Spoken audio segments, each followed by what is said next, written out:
시편 38편 1절부터 22절까지 교독하겠습니다. 시편 38편 1절부터 22절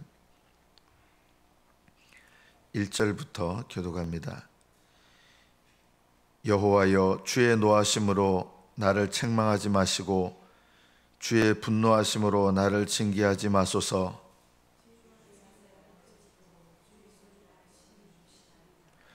주의 진노로 말미암아 내 살에 성한 것이 없사오며 나의 죄로 말미암아 내 뼈에 평안함이 없나이다.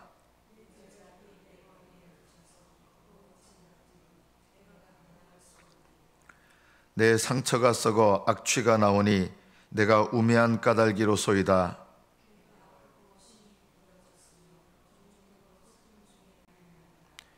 내 허리에 열기가 가득하고 내 살에 성한 곳이 없나이다.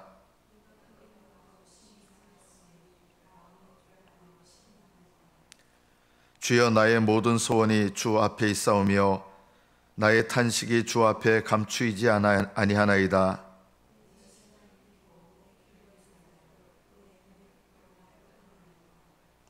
내가 사랑하는 자와 내 친구들이 내 상처를 멀리하고 내 친척들도 멀리 섰나이다.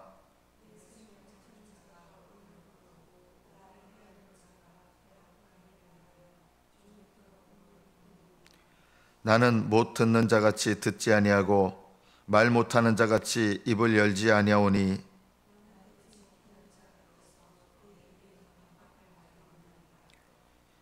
여호와여, 내가 주를 바랐사오니 내 주 하나님이 내게 응답하시리이다.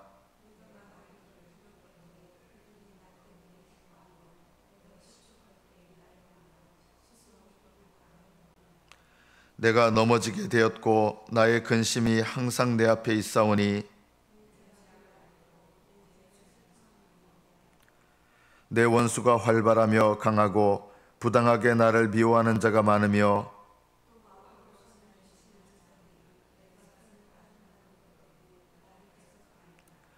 여호와여, 나를 버리지 마소서. 나의 하나님이여, 나를 멀리하지 마소서.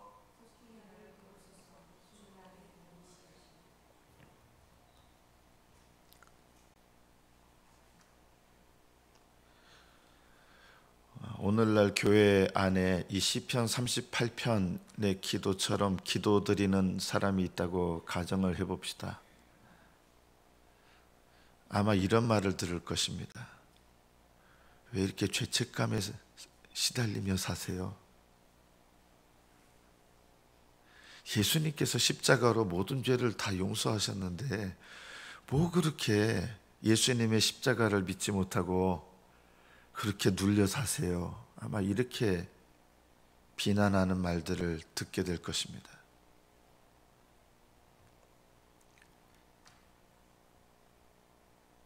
진정으로 거듭난 증거가 무엇일까요?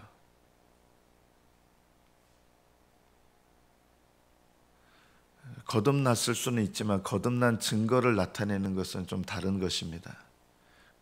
거듭난 증거라고 하는 것은 회개의 영을 갖고 있다는 것입니다.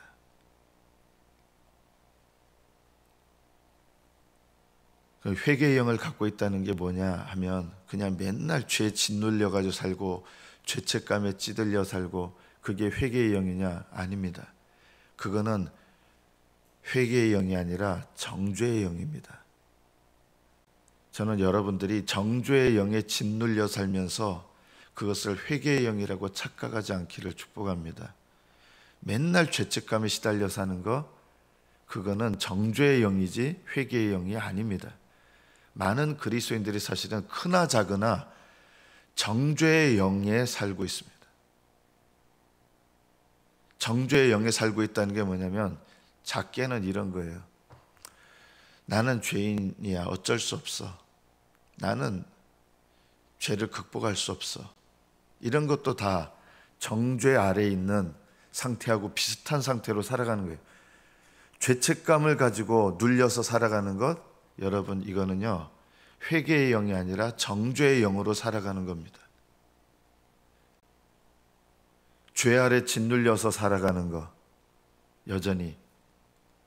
회개는 그것을 주님께 갖고 나가는 게 회개고, 주님께 내 죄된 발을 내미는 게 회개지, 맨날 내 더러운 발을 쳐다보면서 나는 늘 발이 더러운 인생이야, 나는 내 발을 씻을 수 없어, 나는 씻으려고 해도 안 씻겨져, 이렇게 하는 것이 오늘 본문에서 말하는 탄식이 아닙니다. 이거는 정죄의 영에서 나오는 그냥 자조적인 헛된 탄식이고 정죄에 속한 것입니다. 하나님은 이런 신앙생활하는 거 기뻐하지 않습니다. 그러나 또 정반대로 이렇게 살아가는 것도 정죄의 영입니다. 주님께 더러운 발을 내밀려고 하지 않습니다. 사람은 원래 발이 더러울 수밖에 없어, 인간은 원래 그래 하면서 죄에 대해서 아무렇지 않게 살아갑니다. 더러운 발을 가지고 그대로 살아갑니다. 여러분, 이것도 정죄의 영으로 살아가는 것입니다. 놀랍게도.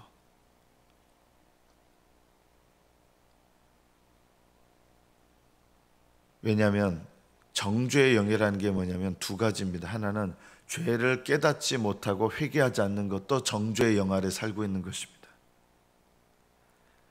저는 이제 염려되는 것 중에 하나가 뭐냐면, 많은 그리스도인들이 사실은 죄를 깨닫지 못하고 무감각합니다. 또 반대로 죄책감에 시달리며 삽니다. 왜냐하면 주님께서 발을 씻어주시는 것을 경험하지 않으니까. 주님께 자기 발을 내밀려고 하는 게 아니라 그냥 자기 힘으로 문제를 해결하려고 합니다. 참된 거듭남의 증거는 회개의 영인데요, 회개의 영을 가지고 있다고 하는 것은 하나님 앞에 내 죄를 깨닫고 그것을 내 힘으로 하는 것이 아니라 주님께 아뢰면서 주님을 의지하는 것입니다. 주님의 용서와 씻으심과 거룩하게 하심을 사모하는 것입니다. 그리고 그걸 아뢰는 것이죠. 다윗의 기도, 오늘 본문의 기도를 보면 다윗은 첫째로 경험적인 깨달음이 있는 사람이에요. 이게 좀 말이 어렵죠. 경험적인 깨달음이란 게 뭐냐?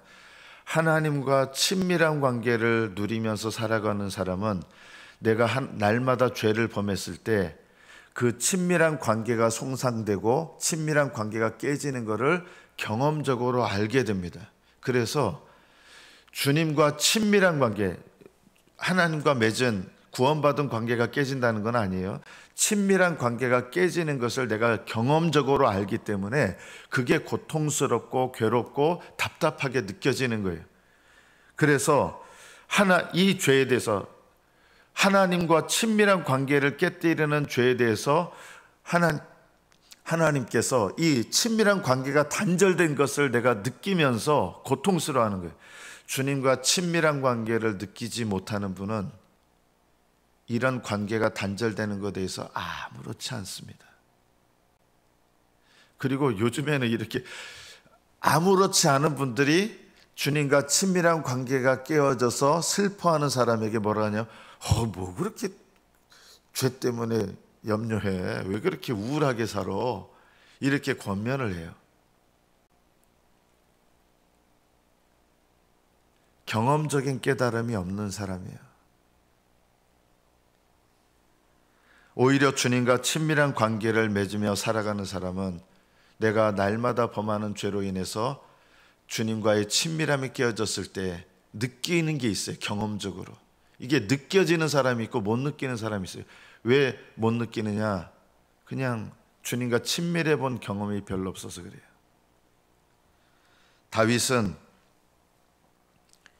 주님의 노하심으로 나를 책망하지 마시고 주의 분노하심으로 나를 징계하지 마소서. 주의 화살이 나를 찌르고. 주님과 친밀한 사람은 하나님께서 책망하시는 이 화살을 느껴요. 무감각한 사람은 이 화살이 안 느껴져요. 그래서 이런 사람이 이해가 안 되는 거예요. 뭐 그렇게 신앙생활하면서 즐겁게 신앙생활해야지, 뭐 그렇게 염려하면서 신앙생활해? 그거 하나님 뜻 아니야. 하나님 기뻐하시는 거 아니야. 뭐 이러면서. 주의 화살이 나를 찌르고 주의 손이 나를 심히 누르시나이다. 왜 누르시냐면요, 하나님께서는 친밀한 관계 속에 있는 자가 더 올바로 깨닫고 회개하길 원하시거든요. 그래서 그 죄에 대해서 하나님께서 누르시는 게 있는 거예요. 무겁게 느껴지는 거예요. 친밀한 관계를 모르는 사람은 하나님의 손이 누르는 게 아니라 그냥 무감각하든지 죄책감에 시달리든지 둘 중에 하나예요. 죄책감에 시달리는 게 신령한 거 아닙니다, 여러분. 그러나 친밀한 관계가 깨어진 것을 느끼는 사람은 하나님의 손이 나를 누르시는 것을 경험하게 됩니다. 그리고 주님의 징계, 주님의 진노를 경험합니다. 이 진노는 사랑하시는 자에게 주시는 진노예요. 친밀한 자에게 주시는 진노가 있어요. 주님과 친밀하지 않은 사람은 이런 진노를 오히려 못 느껴요. 예수님 믿으면 즐겁게 살아야지, 기쁘게 살아야지. 뭐 맨날 저렇게 너는 그거 하나님 그거 다 아셔, 용서하셔. 하나님과 친밀한 관계를 느끼는 사람은 작은 죄에 대해서 오히려 심각하게 여길 줄도 압니다. 그러나 하나님과 친밀하지 않은 사람은 대수롭지 않게 여깁니다. 다윗은 고백합니다. 내 살에 성한 곳이 없습니다. 나의 죄로 말미암아 내 뼈에 평안함이 없습니다. 뼈에 평안함이 없다는 것은 내 속 깊은 곳에 지금 평안이 없다는 거예요. 내 속에. 내 죄악이 내 머리에 넘쳐서 무거운 짐 같아서 내가 감당할 수 없습니다. 무겁게 느끼는 거예요.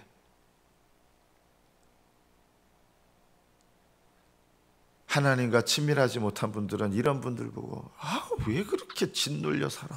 이럴 거예요. 저는 구원파에 속하신 분들 간증집을 책을 한 권을 통째로 읽은 적이 있습니다. 이분들은요, 너무 기뻐서 눈물을 흘려요. 지금까지 내가 죄의 짐에 짓눌려 살아왔는데 그 모든 죄의 짐에서 해방감을 느끼고 십자가의 은혜와 보혈의 능력으로 내 모든 죄가 용서받았다는 걸 알면서 지금까지 살아오면서 한 번도 느껴져 보지 못했던 기쁨을 느끼는 거예요. 구원파 이단들이 느끼는 게요. 그 간증집 제가 한 권을 수많은 사람들 간증집 읽은 적이 있어요. 왜 그런지 아십니까? 이게 이제 하나만 알고 둘은 모르는 거예요. 저는 이 구원파의 이런 것도 모르는 그리스도인들이 참 많다. 예수님의 십자가로 내 모든 죄를 용서하신 것,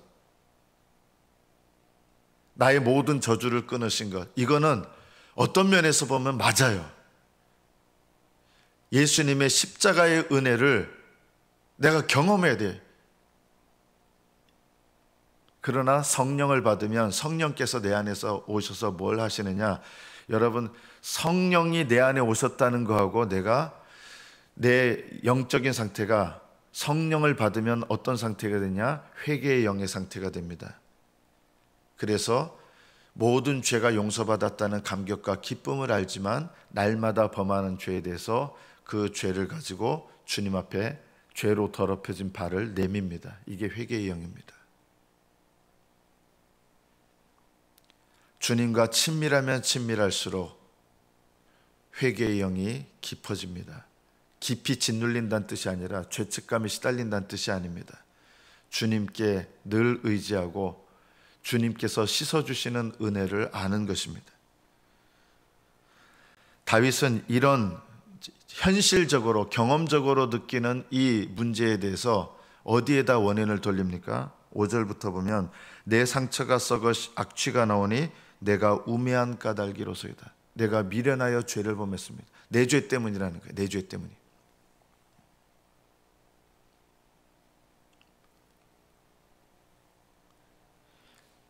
이것이 회개의 영을 갖고 있는 사람의 중요한 두 번째 특징이에요. 첫 번째 특징은 뭐예요? 하나님과 친밀한 관계가 깨어지는 고통을 알아요. 두 번째 특징이 뭐냐? 그 고통의 원인을 나에게 돌리는 거예요. 딴 사람한테 돌리지 않아요.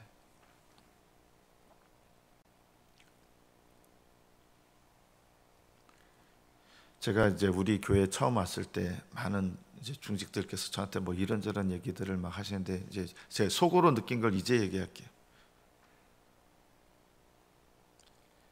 교회가 이렇게 된 부분에 대해서 각자마다 한 명도 이게 내 잘못입니다라고 말한 분을 본 적이 없어요. 다 물론 저는 별로 친하지 않아요. 전혀 목사님하고 별로 안 친해요, 전혀. 그러나 다 그분 잘못입니다. 그분 잘못입니다. 그분 잘못입니다. 단 한 사람도 하나님 앞에 내가 부족했던 탓입니다. 제가 하나님 앞에 불순종했습니다. 이런 말을 하는 분을 본 적이 없습니다. 다 남의 잘못이, 누구의 잘못이고, 이게 바로 정죄의 영입니다. 회개의 영은 항상 하나님 앞에서 내 잘못을 보는 게 회개의 영입니다. 정죄의 영은 항상 다른 사람의 잘못을 봅니다. 회개의 영은 하나님 앞에서 내 잘못을 봅니다. 남의 죄는 그 사람을 구원하시는 하나님께서, 인도하시는 하나님께서 이 땅에서 책망하시든 하늘나라에서 책망하시든 하실 거예요. 내 인생에 중요한 거는 누구의 죄예요? 하나님 앞에 내 죄예요. 저는 우리들 교회에서 늘 강조하는 것 중에 하나, 저는 이거 대단히 중요하다. 내 죄를 깨닫는 게 중요합니다. 남의 죄를 잘 안다고 신령한 거 아니에요. 남의 죄를 보는 건요, 자칫하면 내 죄는 깨닫지 못하면서 남의 죄를 보는 게 이게 정죄의 영입니다, 여러분. 그런데 이런 걸 신령하다고 생각해요. 남의 죄를 잘 본다고. 내 죄는 못 보면서 남의 죄를 잘 보는 게 정죄의 영입니다. 이거는 죄입니다. 회개의 영은 하나님 앞에서 내 죄를 봅니다. 그래서 회개의 영을 가지고 있는 성도들은요, 교회에서 신앙생활하면서 목사님이 다 신령하지 않을 수도 있잖아요. 뭐 저도 그 중에 하나일 수도 있고, 목사님 신령하지 않을 수 있어요. 그러나 회개의 영을 가지고 있는 분들은 기도할 때 뭐가 달라지는지 아세요? 하나님 앞에 내 모습을 가지고 회개해요. 여러분은 교회를 위해서 기도할 때, 어떻게 보면 교회의 죄도 남의 죄일 수 있어요. 교회의 죄가요. 교회는 나도 속해 있는 거잖아요. 회개의 영을 갖고 있는 사람은 교회의 죄를 회개할 때 누구부터 회개합니까? 내 죄부터 깨닫고 회개합니다. 이것이 회개의 영입니다. 정죄의 영은 남의 죄부터 시작합니다. 회개의 영은 내 죄부터 시작합니다. 왜 그럴까요? 성령께서는 어디서부터 시작하시냐면 항상 성령 받은 그 사람에게서부터 시작하기 때문입니다. 거듭남의 증거가 뭐라 그랬습니까? 성령께서 내 안에 오셔서 하시는 일인데 그게 회개의 영이라고 했잖아요. 내 안에 성령께서 오시면 어디서부터 시작하시느냐? 성령님은 나를 성전을 삼으신 거예요. 그래서 나를 성전 삼으신 성령께서는 나부터 깨끗하게 하시는 일을 먼저 하시는 거예요. 결코 성령께서는 남의 죄부터 시작하시는 일이 없습니다. 이거는 정죄의 영일 뿐이에요. 남의 죄에 대해서 너무 분노하지 마세요. 교회의 죄에 대해서 너무 분노하지 마세요. 너무 분노하지 말라는 게, 내 죄부터 시작하지 않으면 아무 소용이 없어요. 정죄하는 것밖에 되지 않아요. 남의 죄를 잘 깨닫는 게 결코 신령한 게 아니에요. 정죄의 영으로 충만한데 신령한 줄 알아요. 그거는 신령한 게 아니에요. 진짜 신령한 것은 하나님 앞에 내 죄를 깨닫고 회개하는 것이고, 나를 성전 삼으셔서 성령님이 내 안에 계시는데 내 성전을 깨끗하게 해야지 왜 남의 집 청소부터 자꾸 신경 씁니까? 내 집안은 완전히 온갖 똥과 오물이 가득 차 있는데 남의 집에 가가지고 집 청소를 왜 이렇게 하냐고. 너 이런 게 정죄의 영이에요. 남의 집에 가가지고 감나라 배나라 하고, 너는 집을 왜 이렇게 청소하고 있니? 시어머니들 계시잖아요. 여기요. 시어머니들 본인에게서부터 시작하시고요. 며느리들은 며느리 자신에게서 시작하는 겁니다. 며느리들은 항상 시어머니부터 시작합니다. 시어머니들은 항상 며느리부터 시작합니다. 그렇지 않습니까? 이게 정죄의 영이에요. 정죄의 영은 항상 다른 사람에게서 시작합니다. 회개의 영은 나로부터 시작합니다. 여러분의 회개의 영이 충만해지시기를 축복합니다. 평생 회개한다 그러는데, 교회의 죄를 회개한다 그러는데 어떻게 회개하느냐? 내 죄부터 시작하는 게 아니라 교회 죄를 쭉 회개하는데 정죄의 영으로 하는 거예요. 하나님께는 그 기도가 하나도 상달이 안 됩니다. 그러면요, 교회를 위해서 많이 기도한다고 생각하는데 착각하는 거예요. 하나님께는 상달된 게 없어요. 그러니까 응답이 안 되는 거예요. 하나님께 올라가는 기도는 응답됩니다. 그냥 왜 기도가 안 올라가느냐? 나로부터 시작하지 않기 때문입니다. 다윗은 내가 우매한 까닭입니다. 다른 사람들이 자기를 정죄합니다. 오해를 해가지고. 그런데 다윗은 어떻게 반응합니까? 저는 못 듣는 자같이 듣지 않고 12절 말 못하는 자같이 입을 열지 않습니다. 이해하지 못해서 막 얘기하는데 그냥 잠잠합니다. 기머거리 같이 들어도 다윗을 오해하고 하나님과 친밀하지 않은 사람들이 막 다윗을 공격합니다. 그러나 다윗은 기머거리 같이 그냥 듣습니다. 말하지도 않습니다. 다만 그렇다고 해서 잠잠하느냐? 아닙니다. 다윗은 어떻게 합니까?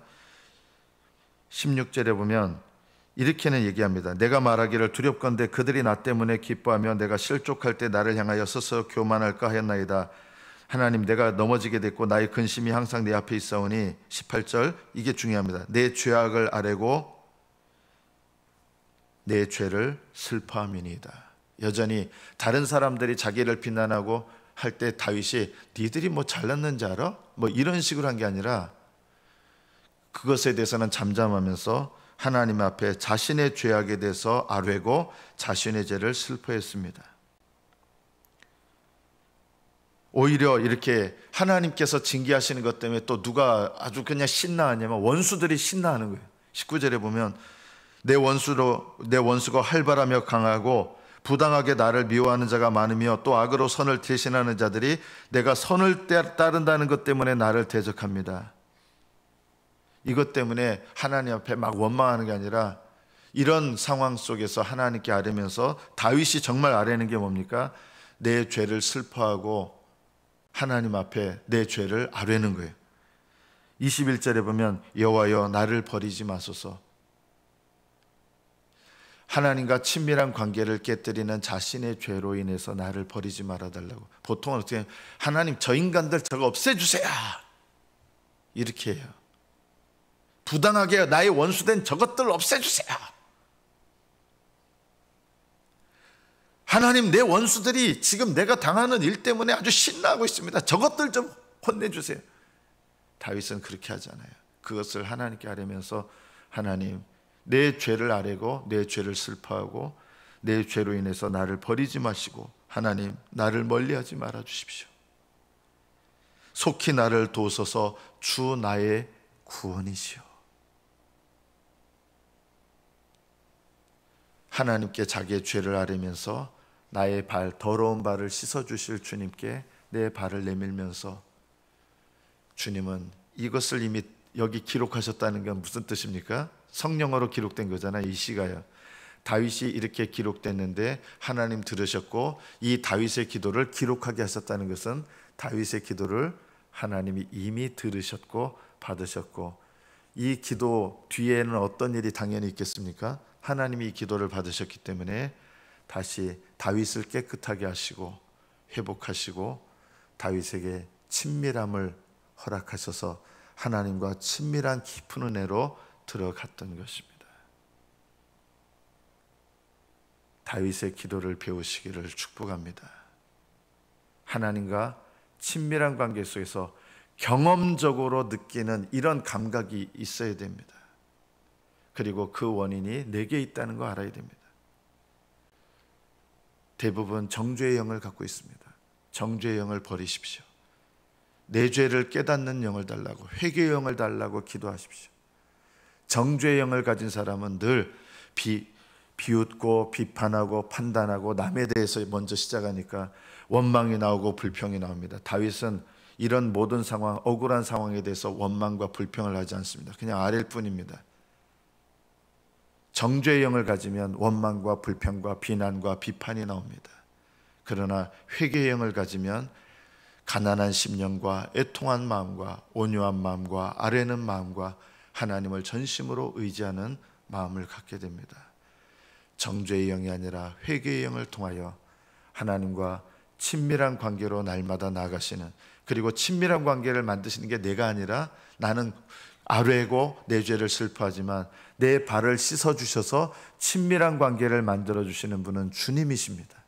그리고 주님께서 누구보다, 심지어 나보다도 더 나와 친밀하기를 원하십니다. 그래서 주님은 발을 내미는 자를 씻어주시기를 기뻐하시는 것입니다. 날마다 기쁨으로 주님께 나아가시며 주 나의 구원이시여 아뢰시는 저와 여러분 되시기를 축복합니다. 기도하겠습니다.